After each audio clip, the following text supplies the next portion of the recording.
Um, my name is Phoenix, and I'm going to share some of my book, if that's okay. Um, I'm very excited about it. It's been something that has definitely changed my life for the better. I want to start off by mentioning a question that one of my friends asked me when I told him about my book. Basically, his question was, is this book autobiographical? And my immediate response was no. And I think I told him no because this book is basically a converse representation or inverse representation of what has happened in my life. I like to look at this book as kind of a representation, conversely, of my failures as an individual, as a human being, and as a poet. And there's a lot of success in this book. There's a lot of optimism, there's a lot of hope. And I think it's interesting because a lot of situations in my life have kind of taken a more negative turn. But I wanted to share a chapter called Sweet Victory. And again, thinking of the question that my friend asked me, is this autobiographical? Yes, it definitely is. And it's autobiographical, but in a converse sense, as I've mentioned before. And and I hope to share this because I kind of feel like I've learned in life that there are certain things that we have to do, even if we don't know why, even if we don't understand why.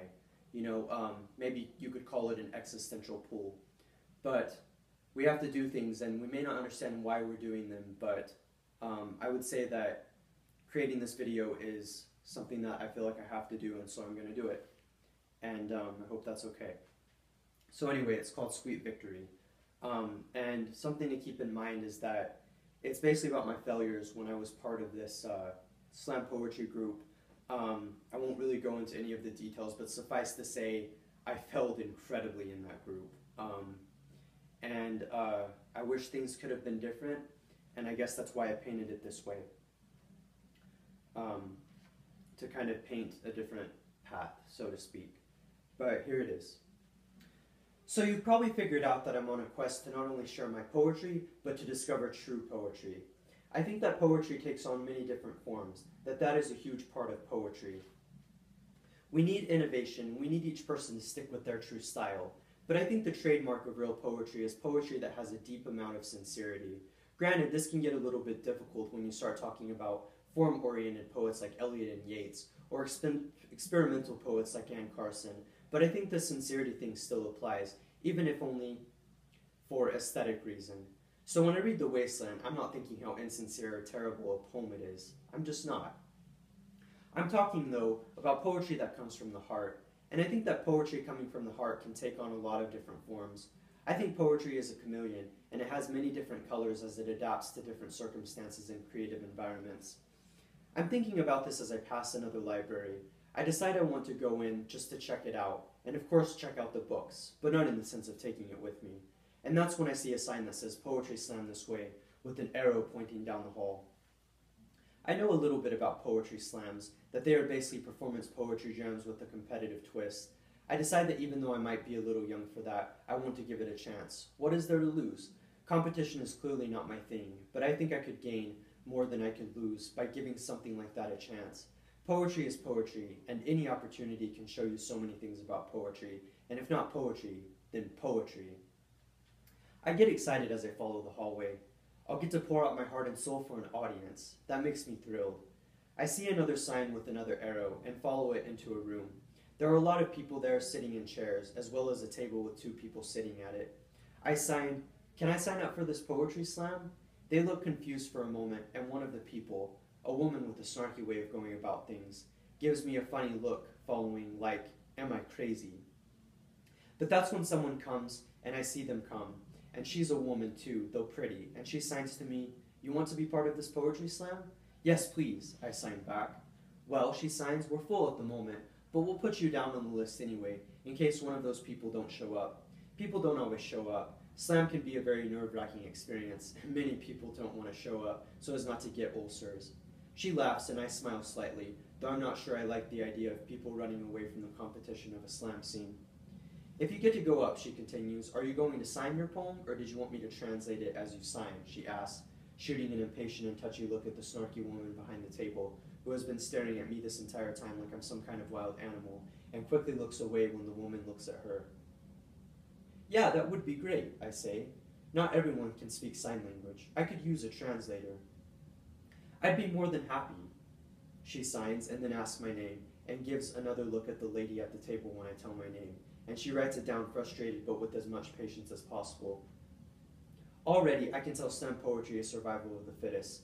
If it hadn't been for this woman, I would have been eaten by the vultures that wait slowly for their victim to die to then descend on their prey. The woman who is nice to me guides me to a seat, and I sit down.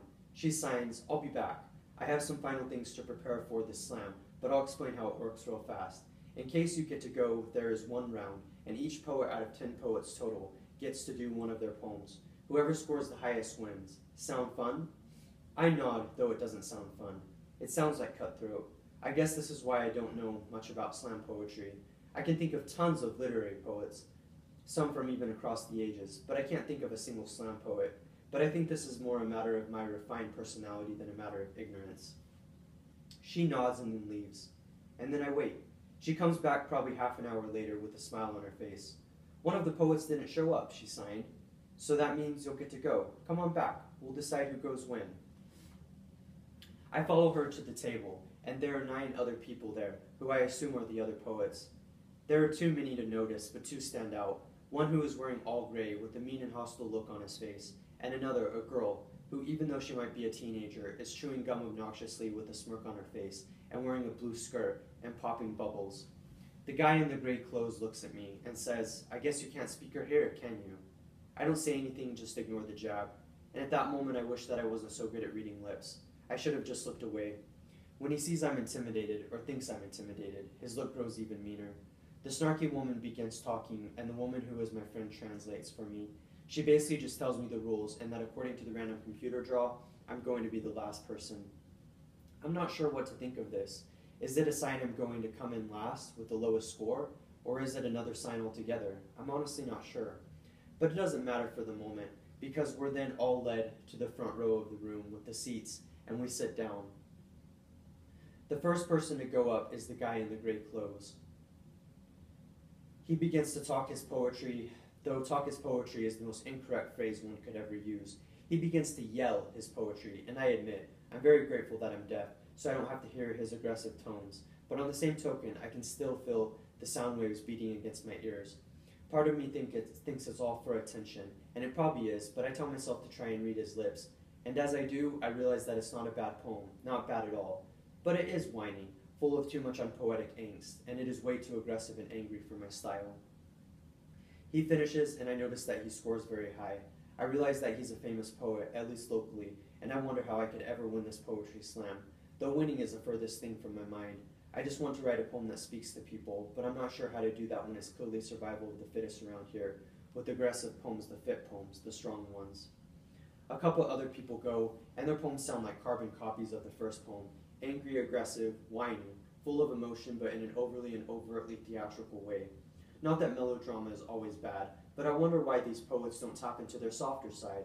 I realize it's because it's a marketing ploy to try and win, and even though I'm not going to criticize them for not having integrity, I'm not sure this is what I mean when I speak of poetry as being sincere.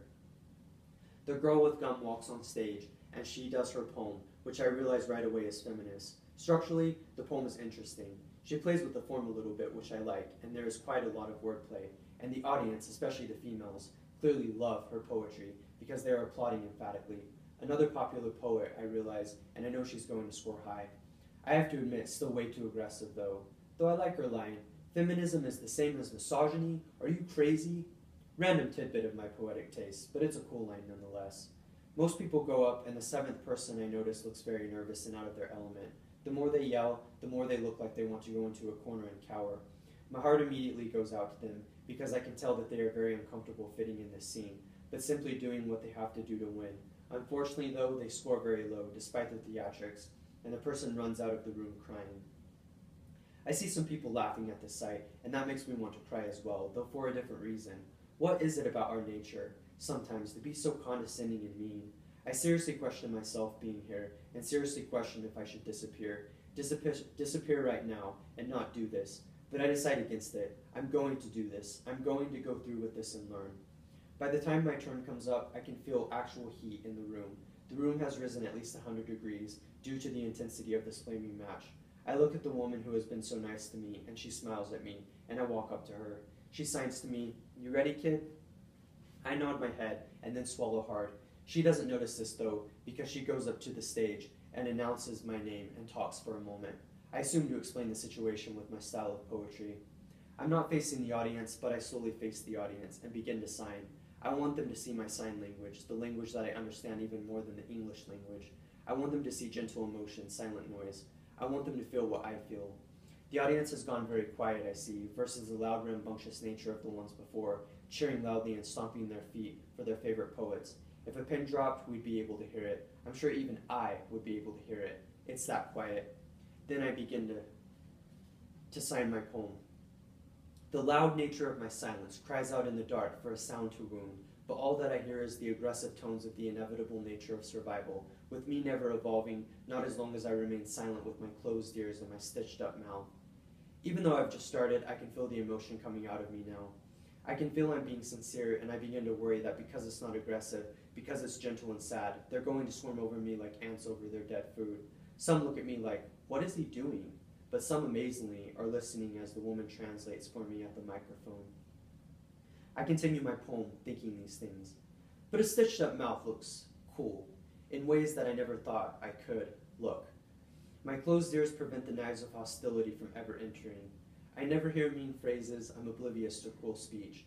I quiet myself in my silent noise, because that's where I truly hear the rain patter against the soft scrapes of the window, a bleeding of purity, a river splash. And as I listen and listen to it all, listening to the heartbeat of the universe, I feel what I can never understand.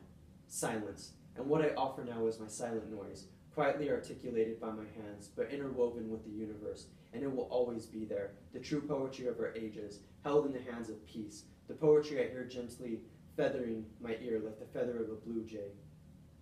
With me seeing the colors of the rainbow, and tasting those colors, and hearing those colors, and feeling it all. I am not a victim within my silence. I am strong despite the pain within my loss, and I feel like I could do anything, as long as I have poetry in my back pocket to share, as long as my heart continues to beat, as long as I only hear the true words spoken.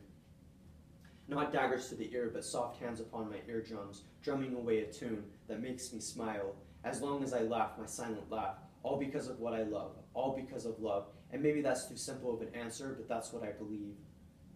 And this is when I know I can do it. I know I can finish the poem because I am not a victim. I am strong, and poetry can help me transcend everything in a way that will let everyone understand without any supposed impediment, and that's when I open my mouth for the first time in my life and finish my poem with the line, "Follow me, comfort me in this silent noise." And then I'm finished. My eyes are closed, I realize, so I have no idea what the audience is doing, but when I open them, I see that everyone has stood up. They've not only stood up, but they are applauding me, and wildly, more than I ever thought anyone could, more than they did for even the famous poets. And they do this for the longest time, and the woman signs at me, "You got the highest score, kiddo." And then she goes and gives me a hug. I feel dazed. I'm not sure what to do. I won? I won? It seems crazy. It seems so shocking. How did I win? She signs to me. They like the smooth countercultural nature of your poem. Slam audiences always like counterculture, and you went against the grain with your soft and gentle poem, your gentle-hearted hymn. It really caught everyone off guard, they say. They were impressed with your gentleness, how someone could be so passionate and gentle at the same time. I could go on, kid, but they love it. They love it indeed. I nod my head, though I'm still stunned. I really won? I'm getting ready to leave. That's my style. I'm like a vagabond. I move from area to area. But the woman stops me and says, "Hold on. You deserve a reward." She leaves for a moment and comes back with the book.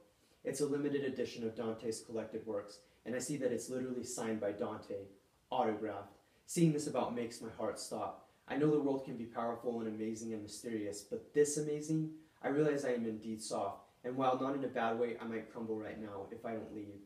"You deserve it," she signs, handing me the book. I take it. Somehow they got Dante Alighieri to sign his collected works. Somehow.